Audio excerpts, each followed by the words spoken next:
guys, as I promised, I am back a little later than I promised, but I wanted to tell you all about my birth story.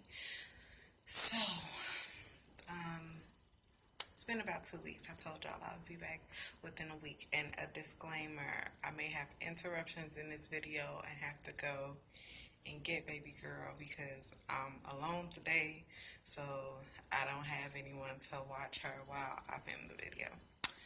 But I'll show it to you all again in this video if I get her presentable. So, where do we begin? 1 second. Okay, so I had to sit down so I can tell you all. So, I gave birth to Avea on September 10th of this year. It was an amazing experience. Something that I actually feared going into it, but it's an indescribable feeling, and to be able to bring human life into this world is just beautiful. So, the morning of September 10th, let me just tell y'all, this little girl was said to be due September 3rd. So I'm thinking that I'm going to have her September 3rd. But she had news for me. She didn't come until September 10th. Funny thing about that, when I was going to my doctor's appointments, at one point they gave me a due date of September 11th. So I'm thinking she probably really was due around that time versus September 3rd, because after my supposed due date of September 3rd, she was not budging. I did not feel like I was in labor, aside from the occasional Braxton Hicks contractions. None of them were constant, none of them were steady. So I was just doing everything that I could from September 3rd on down to get this little girl out, okay? So the morning of September 10th, around 3 o'clock in the morning, I wake up out of my sleep in excruciating pain, like having contractions about 5 minutes apart. Then they quickly went from 5 minutes apart to 2 minutes apart, 3 minutes apart. And I'm like, something's going on, because these are not Braxton Hicks contractions. Like, I've never felt these contractions before, ever. So I know there is something going on. So I wake my boyfriend up. I'm like, something's going on. I wake my mom up, because I told you I went back to Chicago to have her there. And so we stayed with my mom while we were there. And I woke her up. I'm like, something's going on. So I take a shower. We go to the hospital. When we go to the hospital, they do a cervical check. I'm 4 centimeters dilated, 90% effaced. So it was going down. So I am at the hospital. It was a total of 28 and a half hours that I was in labor. Yes, 28 and a half hours. I pushed for 3 hours. 3 hours. And unfortunately, baby girl was not descending down into my birth canal, so I had to have an emergency C-section, which sucked. It sucked so much, but that experience in and of itself was also an experience that really made me say kudos to the women before me, any woman who ever goes through having a C-section, because contrary to what people may think, it is hard. It is not easy. That recovery is no joke. I would have much rather recovered from a vaginal birth rather than a C-section, because it was really hard. So to go into detail, I'm about to go really quick and check on baby girl, and then I will go into detail about this entire experience. Okay, so let's get into it. I go to the hospital wake up at like 3 o'clock in the morning. I arrive to the hospital around 4 in the morning, and I get there, I get checked I have my cervical check. They tell me that I am 4 centimeters dilated, 90% effaced. I'm like, it's go time. At this point, I'm just over these contractions. I'm ready to get an epidural. I'm like, where's the drugs? So, um, they tell me that I could then get the epidural. They move me to the labor and delivery room. I go to the labor and delivery room, and they get me situated in there. It was a couple hours after I found out that I was 4 centimeters that I actually got the epidural. That was one of the scariest parts to me, y'all. Like, the epidural, you be thinking, I have to be still. I could get paralyzed if I'm not still, and et cetera, et cetera. You just thinking all types of things, and I'm just like, I don't even want it. But I needed it. So it actually was not as bad as I thought at all. My anesthesiologist was a bomb. Like, the way that he was with me, and then he had to come back again when we found out that I was getting a C-section to give me more medicine. But my entire team while I was there was amazing. Like, I could not have asked for a better team with it being my first time giving birth. I was so happy. So I delivered her at Rush University Medical Center, for those who wanted to know, in Chicago. And so I got my epidural. They came in to do another check and to break my water, but I wanted my water to break on my own. I didn't really want that much interference by the doctors. And if you all didn't know, if you are giving birth soon, have never given birth, you don't have to do anything that you don't want to do. Like that, and I'm going to make a separate video about things that I learned that they don't really tell you when you're thinking about like a birth plan and going into labor and how you want things to go, etc. I'm going to let you all know just how in control you are when it comes to giving birth to your baby. So I told them I would rather let it break on its own. So finally had my epidural. I was feeling better. Got a little bit of rest. A couple hours pass. The nurse comes in. As soon as she comes in to wake me up, like I was knocked out.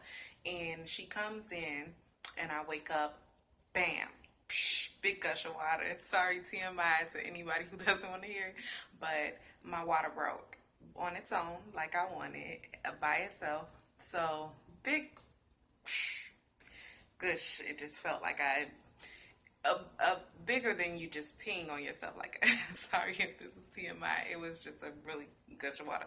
It was unmistakable. I knew my water had broken. So my water broke. I still was in there for hours and hours because it took me so long to dilate. It took me so long to get to 10 centimeters. When I was finally 10 centimeters, I began pushing. I'm pushing. Nothing's happening. Pushing again. And then at some point, the nurse that's on duty now, she says, "Oh, I see hair." She's got a head full of hair. My sister and my best friend are looking and they're like, "Yeah, we see it." But she wasn't down in there. So, and then at some point she went back up. So, pushing for 3 hours at this hospital. I don't know if other hospitals do the same, but at this hospital, they say after 3 hours of pushing, we're leaning towards a C-section. In the midst of me pushing during that 3 hours, a few times her heart rate dropped. And at the end, when I was trying to push, her heart rate dropped again. So the nurse came in. She said, "Look, we are thinking about just going in and doing the C-section." I'm like, whatever gets her out safely, let's just do it. I was sad. I did not want to get a C-section. And I just felt like, oh gosh, I really wanted to push her out. So I go for the C-section. They come in, they give me more medicine to take. They gave me this nasty, I don't even remember what it was called, some type of medicine for me to digest. orally, and then prepped me to go into the operating room. When I get into the operating room, I'm shaking. I don't know if it's the medicine. I don't know if it's my nerves, because I'm just like, oh my gosh. All I thought about ever when I thought about C-sections is you're awake while they're cutting you open and taking this baby out. So I'm on the table and I'm literally shaking. My boyfriend is prepping to go in, so he's not in there when I get in there. So I'm nervous. I'm like, oh my gosh, I'm sitting here, I'm shaking. All these thoughts are running through my head. I'm just hoping that Avea is okay. And my boyfriend comes in, and he's automatically telling me, calm down. We got this. We gonna get this baby out of here. You good. My sister had like 4 of them. You're gonna be okay. He's telling me these things to calm me down. And I honestly have to say, I never felt as close to him as I did in that moment of us about to bring our baby into the world. So I'm laying there, he's talking to me, and I just feel so calm. All my nerves just kind of went away, and I just let the doctors do their thing. We're talking, and I'm just like telling him, we've been through a lot. And he's like, yeah. I'm like, we going through this now. It was an unbelievable experience. And for me, it was a very emotional experience. And so the doctors are doing their thing, and I hear this cry. And it was the sweetest sound that I have ever heard. I automatically stopped talking, and I just smiled and shed a few tears. And they asked, do you want to see your baby? And I'm like, yeah. And they lifted her up, this pale, chunky, sandy brown hair, crying baby. She cried all of maybe 2 seconds and then stopped. And so they gave the baby to my boyfriend while they stitched me up, moved me to the recovery room, and that is when I was really able to hold my baby. They actually tried to breastfeed her while they were stitching me up, but she wouldn't take to me while they were doing whatever they were doing. So they were like, okay, we'll try it when we go to the room. So I'm like, okay, cool. So then, let me see. So then they get me to the recovery room, and they bring her to me to breastfeed, and she latches on automatically. And I'm just so happy, because breastfeeding was definitely something that I was adamant about doing. However, I will do another video. I know I say I got videos coming for days. I will do another video on my experiences breastfeeding, how it's been for me thus far, and the challenges of it as well. So she latched on right away. Family came, they saw her. I was just living in a moment. I was just so in love. I'm still in love almost 2 months later. She's actually 8 weeks today, actually. And just a beautiful, beautiful, beautiful baby girl. I couldn't have asked for more. I couldn't have asked for a better daughter, a better experience. With it being my first experience, I was just so happy, especially with it being an unplanned C-section, because I just knew that I was just pushing her out. But things don't always go as planned when you give birth. One of the things that my favorite gynecologist that I had seen during my pregnancy told me was, the only thing that is certain when you go to give birth is that you're going to give birth.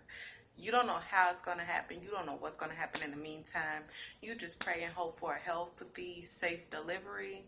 And with that, I am so grateful, because I did not have any complications immediately after. I did swell up with fluid, but that can happen when you get a C-section. But I did not have any real life-threatening complications, or any serious complications, should I say, during this whole experience. And I'm so grateful to God for it. That was my experience giving birth. I want to do a video next, you all, to talk about things that I'm not going to say they don't talk about, but things that I have experienced since giving birth, like trying to get back to me, trying to feel like myself, trying to step into this new role of motherhood, and just trying to feel good about yourself, because sometimes even if you don't experience postpartum, you can experience baby blues. You can experience just the blues trying to be you again. And I just want to talk to you all about my experiences getting back to me, doing the things that I love. And one of the things that I want to let you all know, so that you're not caught off guard with my channel, is we're going to start getting into some things that I like to do. I want to start showing you all more of me than just my testimony of being alone at one point during my pregnancy, and, you know, dealing with the daily issues of relationships, friendships, motherhood. I want to bring my whole lifestyle to this channel. So I hope that any videos that I do bring forth and share with you all, that you enjoy them. I hope that you all will like this video, comment on it, let me know your experiences, subscribe to my channel, please. Share the video with your friends. And I'm just so grateful to anyone who clicks on this video or any of my videos and watches them, because this is really an outlet for me. I love everything that YouTube offers people to share their experiences, their life experiences, to share their highs, their lows, news, information, just everything that it offers. And I'm grateful for you all. So I will see you all on my next video. Let me know how you like this one. Let me know what you all would like to see from me, and then I will try to deliver it as best as I can to you all. So thank you so much. I'm so proud of my baby for sleeping through this video and letting me get through it. Because y'all don't know, I be having to be with this little girl every day, all day. She's on me. So I love you all. Thank you.